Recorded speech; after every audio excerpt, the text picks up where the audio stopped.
श्री भक्तामर स्तोत्रम्।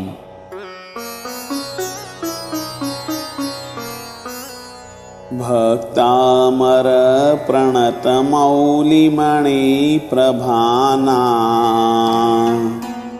मुद्योतकं दलितपापतमोवितानम् सम्यक् प्रणम्य जिनपादयुगं युगादा वालम्बनं भवजले पततां जनानां यः संस्तुतः सकलवाङ्मयतत्त्वबोधा दोद्भूतबुद्धिपटुभिः सुरलोकनाथैः स्तोत्रैर्जगत्त्रितयचेत्तहरैरुदारैः स्तोषि किलाहमपि तं प्रथमं जिनेन्द्रम् बुद्ध्या विनापि विबुधार्चितपादपीठ स्तोतुं समुद्यतमतिर्विगतत्रपोऽहम् बालं विहाय जलसंस्थितमेन्दुबिम्ब मन्यः क इच्छति जनः सहसा ग्रहीतुं वक्तुं गुणान् गुणसमुद्रशशाङ्ककान्तान् कस्ते क्षमः सुरगुरु प्रतिमोऽपि बुद्ध्या कल्पान्तकालपवनोद्धतनक्रचक्रम् को वा तरितुमलमाम्बुनिधिं भुजाभ्यां सोऽहं तथापि तव भक्तिवशान्मुनीश कर्तुं स्तवं विगतशक्तिरपि प्रवृत्तः प्रीत्यात्मवीर्यमविचार्य मृगो मृगेन्द्रम् नाभ्येति किं निजशिशोः परिपालनार्थम् अल्पश्रुतं श्रुतवतां परिहासधाम त्वद्भक्तिरेव मुखरीकुरुते बलान् माम् यत्कोकिलः किल मधौ मधुरं विरौति तच्चारुच्यूतकलिकानिकरैकहेतुः त्वत्संस्तवेन भवसन्ततिसन्निबद्धम् पापं क्षणात् क्षयमुपैति शरीरभाजाम् आक्रान्तलोकमलिनीलमशेषमाशु सूर्यांशुभिन्नमिव शार्वरमन्धकारम् मत्वेति नाथ तव संस्तवनं मयेद मारभ्यते तनुधियापि तव प्रभावात् चेतो हरिष्यति सतां नलिनीदलेषु मुक्ताफलद्युतिमुपैति ननूदबिन्दुः आस्तां तव स्तवनमस्तसमस्तदोषाम् त्वत्सङ्कथापि जगतां दुरितानि हन्ति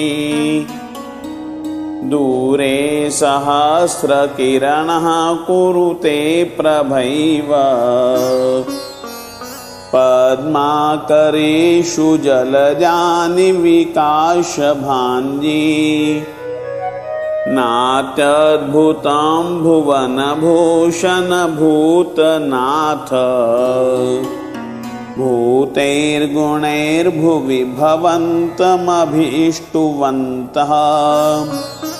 तुल्या भवन्ति भवतो ननु तेन किं वा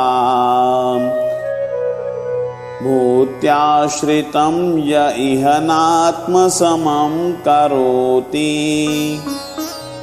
दृष्ट्वा भवन्तमनिमेषविलोकनीयम्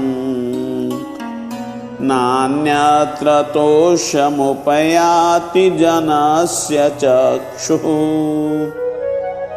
पीत्वा पयः शशिकरद्युतिदुग्धसिन्धोः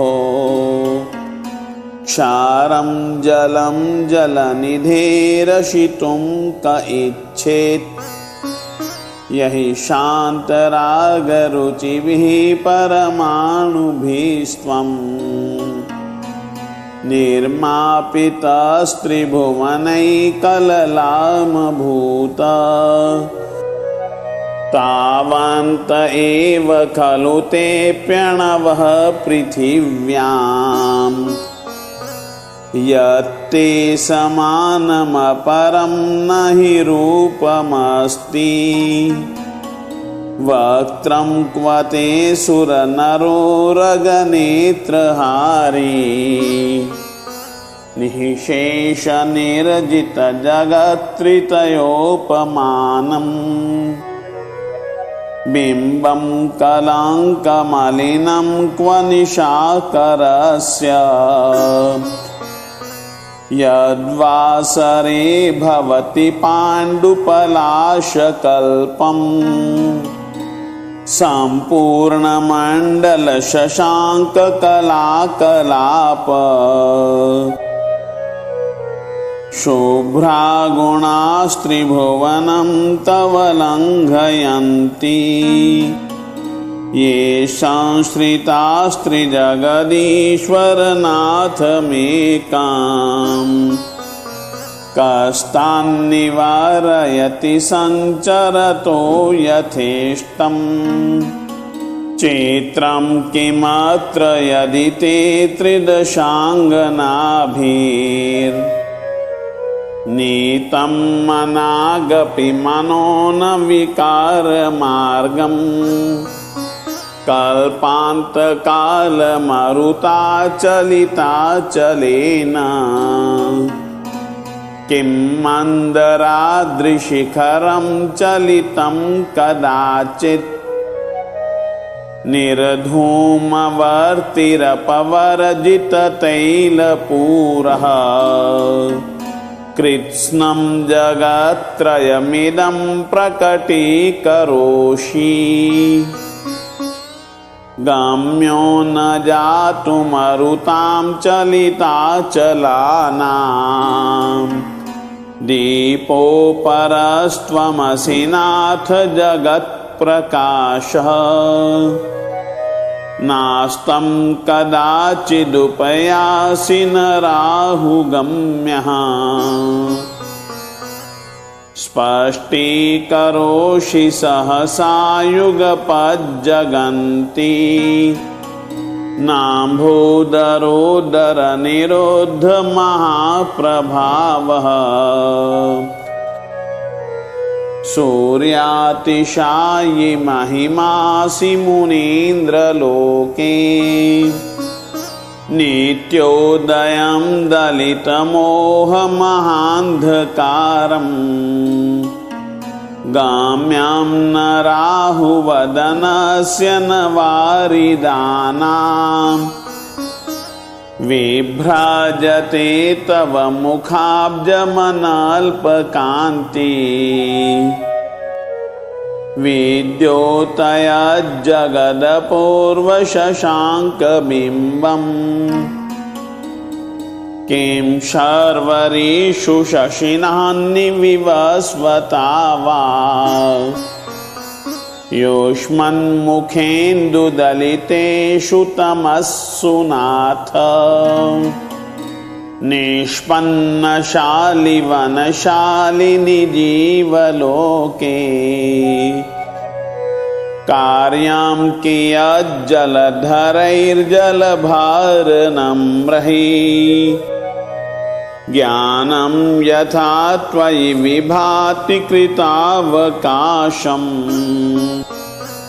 नैवं तथा हरिहरादिषु नायकेषु तेजः स्फुरन्मणिषु याति यथा महत्त्वम् नैवं तु काचशकले किरणाकुलेऽपि मन्ये वरं हरिहरादय एव दृष्टा दृष्टेषु येषु हृदयं त्वयि तोषमेति किं वीक्षितेन भवता भुवि येन नान्यः कश्चिन्मनोहरति नाथ भवान्तरेऽपि स्त्रीणां शतानि शतशो जनयन्ति पौत्रान् नान्यासुतं त्वदुपमं जननी प्रसूता सर्वादिशो दधति भानि सहस्ररश्मिं प्राच्येव दिग्जनयति स्फुरदंशुजालम् त्वामामनन्ति मुनयः परमं पुमांस मादित्यवर्णममलं तमसः परस्तात् त्वामेव सम्यगुपलभ्य जयन्ति मृत्युम् नान्यः शिवः शिवपदस्य मुनीन्द्रपन्थः त्वामव्ययं विभुमचिन्त्यमसंख्यमाद्यम् ब्रह्माणमीश्वरमनन्तमनङ्गकेतुम् योगीश्वरं विदितयोगमनेकमेकम् ज्ञानस्वरूपममलं प्रवदन्ति सन्तः बुद्धस्त्वमेव विबुधार्चितबुद्धिबोधात् त्वं शङ्करोषि भुवनत्रयशङ्करत्वात् धातासि धीरशिवमार्गविधेर्विधानात् व्यक्तां त्वमेव भगवन् पुरुषोत्तमोऽसि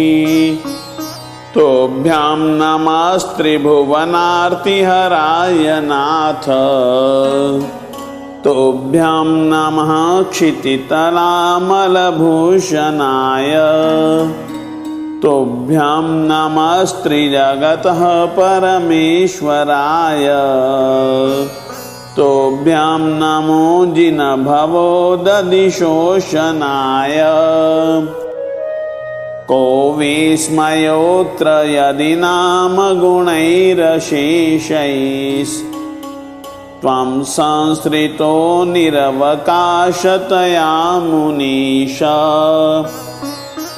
दोषैरुपात्तविविधाश्रयजातगर्वैः स्वप्नान्तरेऽपि न कदाचिदपेक्षितोऽसि उच्चैरशोकतरुसंसृतमुन्मयूख मा भाति रूपममलं भवतो नितान्तम् स्पष्टोल्लसत्किरणमस्ततमोवितानम्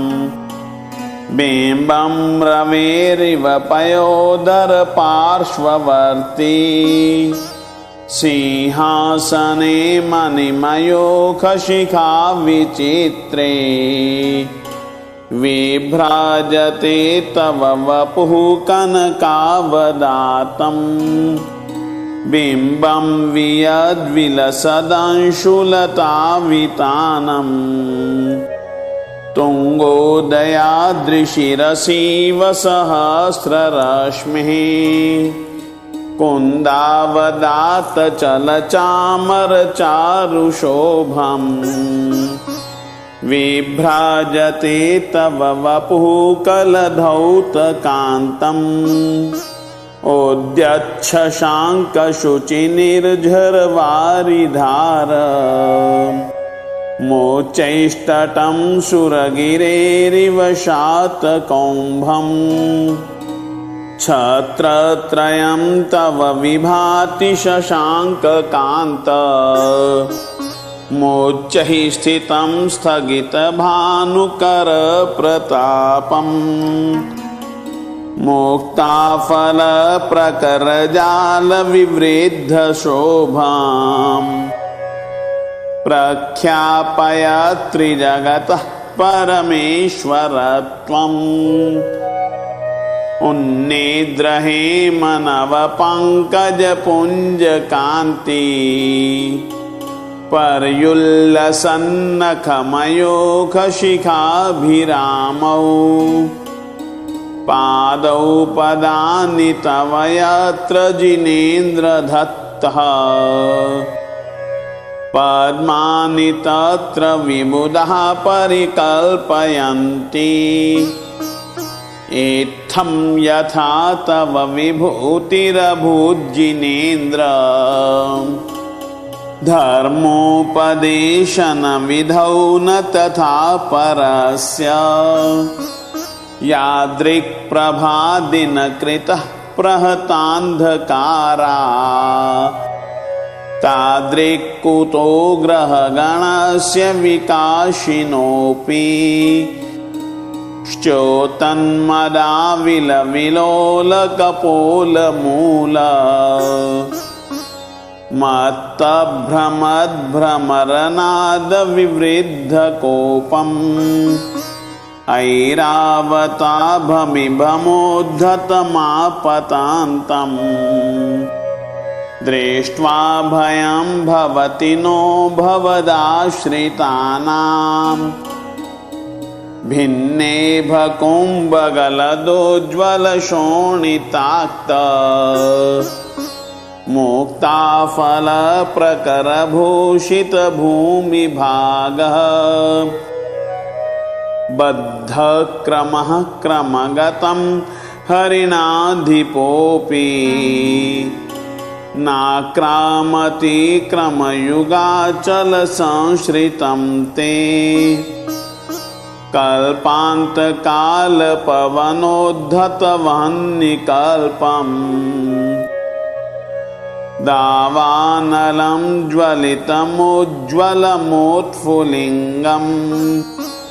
विश्वं जिगत्सुमिव सम्मुखमापतन्तम्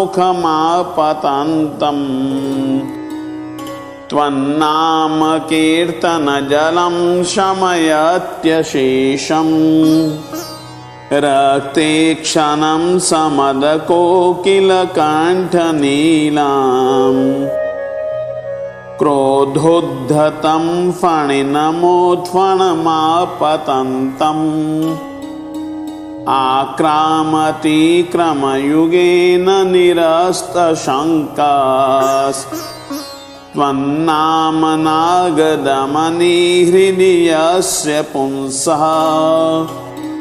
वल्गत्तुरङ्गगजगर्जितभीमनाद माजौ बलं बलवतामपि भूपतीनाम् ओद्यद्दिवाकरमयूखशिखापविद्धम् त्वत्कीर्तनात्तम इवाशुभिदामुपैति कोन्ताग्रभिन्नगजशोणितवारिवाह वेगावतारतरणातुरयोधभीमे युद्धे जयं विजितदुर्जय जेयपक्षास् त्वत् त्वत्पादपङ्कजवनाश्रयिनो लभन्ते अम्भोनिधौ क्षुभितभीषणनाक्रचक्र पाठेन पीठभयदोल्बणवाड्वाग्नौ रङ्गत्तरङ्गशिखरस्थितयानपात्रास् त्रासं विहाय भवतः स्मरणाद्व्रजन्ति उद्भूतभीषणजलोदरभारभुग्नः शोच्यां दशामुपगताश्च्युतजीविताशः त्वत्पादपङ्कजरजो मृतदिग्धदेहा मर्त्या भवन्ति मकरध्वजतुल्यरूपः आपादकण्ठमुरुशृङ्खलवेष्टिताङ्गा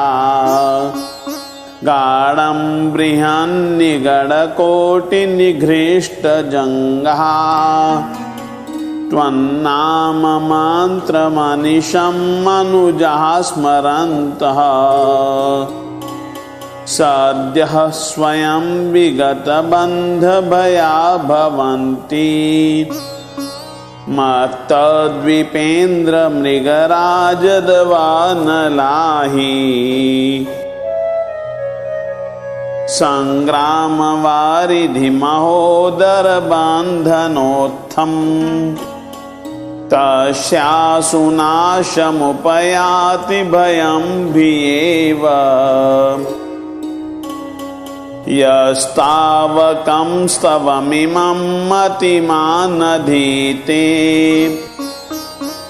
स्तोत्रस्रजं तव जिनेन्द्रगुणैर्निबद्धाम् भक्त्या मया रुचिरवर्णविचित्रपुष्पां धत्ते जनो य इह कण्ठगतामजस्रम्